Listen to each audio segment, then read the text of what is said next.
I'm going to let you in on a little bit of a secret.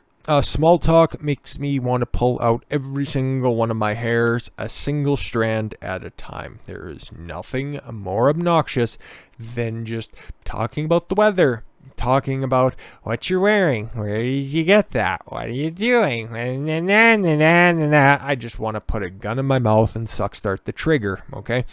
But sometimes you just can't get around it, so you better get good with it, okay? Yesterday we talked about little habits and little improvements. I understand it's something that I have to get over, so you know what? If I'm going to go on this journey, might as well make a video out of it, right?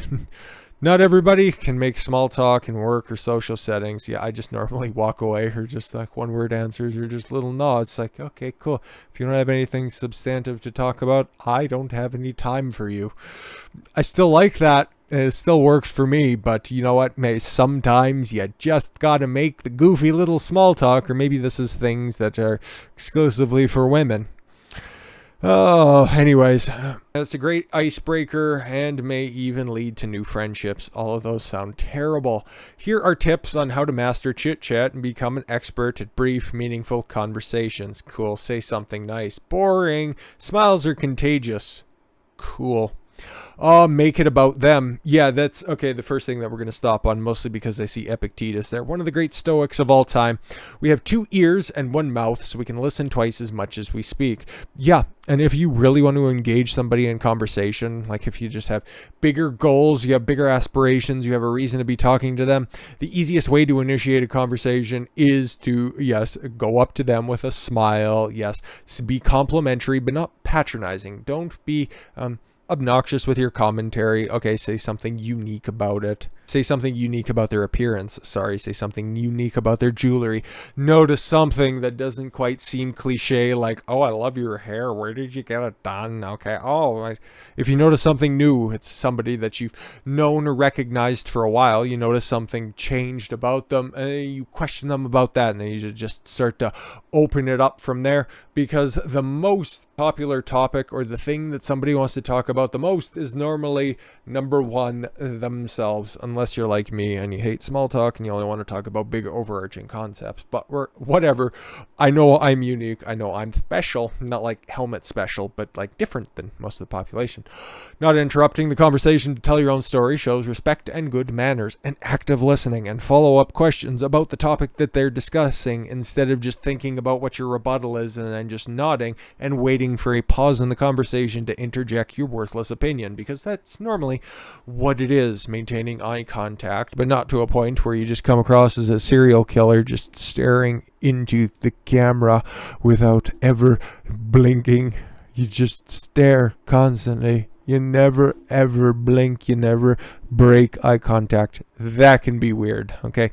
You can use gregarious arm gestures in order to, take up more space, make yourself seem more dominant in the conversation. That's just a little advanced tactic. But again, make it about them. That constantly, smile, nod, point at other things, start bringing in different aspects of your surroundings into the conversation. But more importantly, make it about them. And that'll always, present yourself as being a positive, a warm, a kind presence, okay? Maintain, yes, eye contact. People like others who listen to what they say. Making eye contact, shows that you're interested. Pass the test. What is this? If you're chatting with someone you casually know from work, school, or the neighborhood, yes, make a point of asking how their pet or child is doing. I want to blow my brains out. Using the child or pet's name you learned during an earlier conversation. Yeah, recall. The 2 goals of the conversation is to make sure everyone is enjoying themselves, even though you don't really care. By centering on small talk, something important to the other person, is easier to make a connection. Yes, a certain personal detail, okay, by making it about them. These are just little crafty power moves, and I'm glad we can share these. And keep small talk small. Yes, you shouldn't be wasting anybody's time. You shouldn't be. And again, this is about, if you're trying to engage in conversation, you're trying to engage in small talk, you make it about them, okay? You don't make it about how much time you can take from them. You just make your conversations brief. You make them memorable.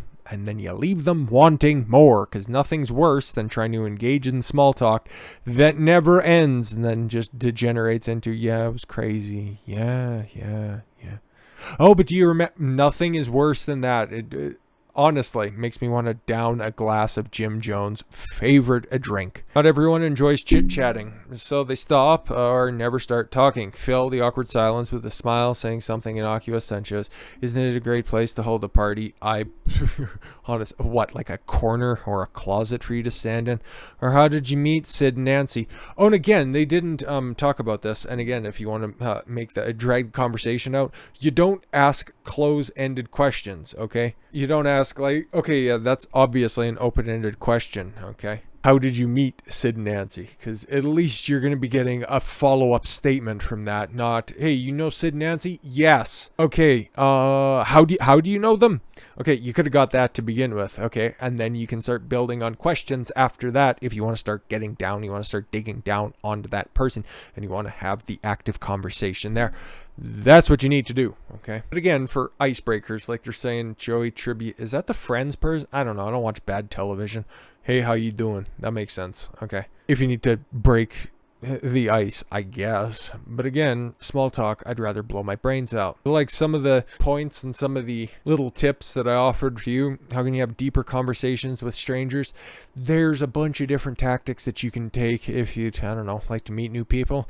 I don't really care, but it's up for you to decide. Not the entire world isn't like me, unfortunately. So ask the big question. In the study's first set of experiments, researchers told participants that they would answer and discuss 4 deep questions with a stranger, such as, for what in your life do you feel most grateful? Good question.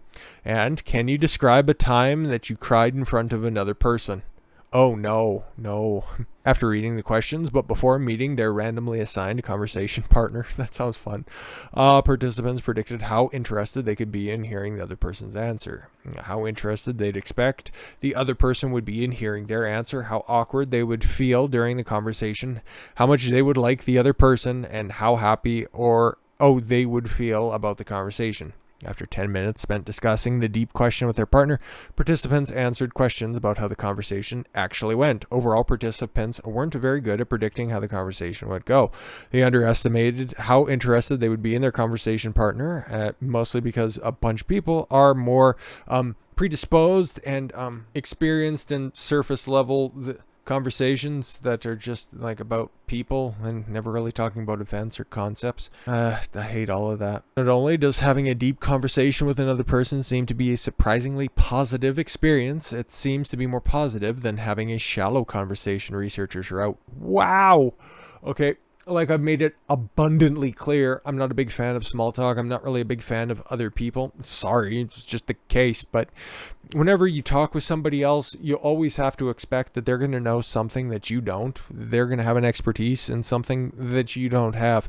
You can always learn from your conversation partner if you take that additional step. That's up for you to decide if you want to engage in that, okay? At least you should be gracious. At least you should be pleasant and polite. But you never know if the next person that you meet, the next person that you talk to, could have the answer to a question that has been plaguing you for a long time. Sounds outlandish, but it's something that can happen. So the researchers hypothesized that the reason people have such a tendency to avoid deeper conversations with strangers is because they believe strangers won't care about the answers or find them interesting.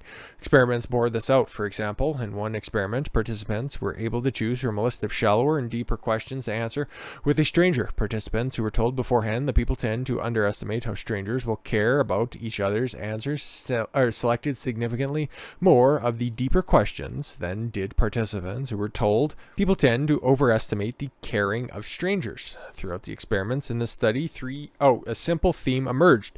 Our expectations about how conversations with strangers will go often run on the negative direction. Unfortunately, these assumptions likely govern how we interact with people we don't know well in our day-to-day lives. As the researchers write, our data suggests the underlying others a deeply social nature, assuming that others will be more indifferent and uncaring in conversations than they actually are, could help to explain why conversations in daily life are shallower than people might prefer. Our participants consistently expected their conversations to be more awkward and lead to weaker connections and less happiness than they actually did. Interesting. Very interesting. So, in another study, people instructed to give a compliment to a stranger overestimated how uncomfortable and bothered, and underestimated how positive the compliment recipient would feel. It's very, very weird, okay? Because you probably know this in life, okay? Like, it's always something that probably brightens your day. Like, if you get complimented on, a nice shirt, okay, or a nice look, a nice new hairdo. Didn't sound like an older man there, but when you're just out in public, back when people, a couple years ago, used to go out in public unencumbered by, things. How nice it was to just receive a random compliment, okay? To just, even just something as simple as holding the door open for somebody else. Just the genuine smile you can elicit from most people. Okay, some people are just, real bitter, self-centered individuals to the core, but that's not the vast majority of people out there. That's like 5% of the population. But it's simple things like that that can just elicit that really genuine response of happiness and warmth. And a study that included pairs of new dorm mates and strangers at a workshop found a robust liking gap between how much people thought strangers liked them after a conversation and how much they actually did.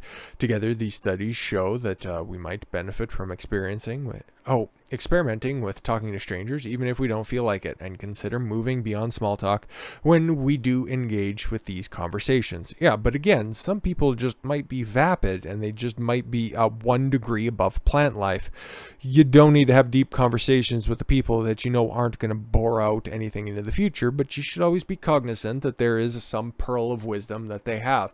And if you don't have the time to quite dig for those pearls or for those truffles that are out there, that's fine. Somebody else is out there. They can probably help you out too, and they might be just a cool individual. You might be making a friend, okay? So yeah, we don't need to go any further into this, but just know that there's always somebody out there, okay? That if you want to have a conversation with somebody, you might see that somebody's cool. You might see that somebody, that you'd like to hang out with, okay? Just go approach them, okay?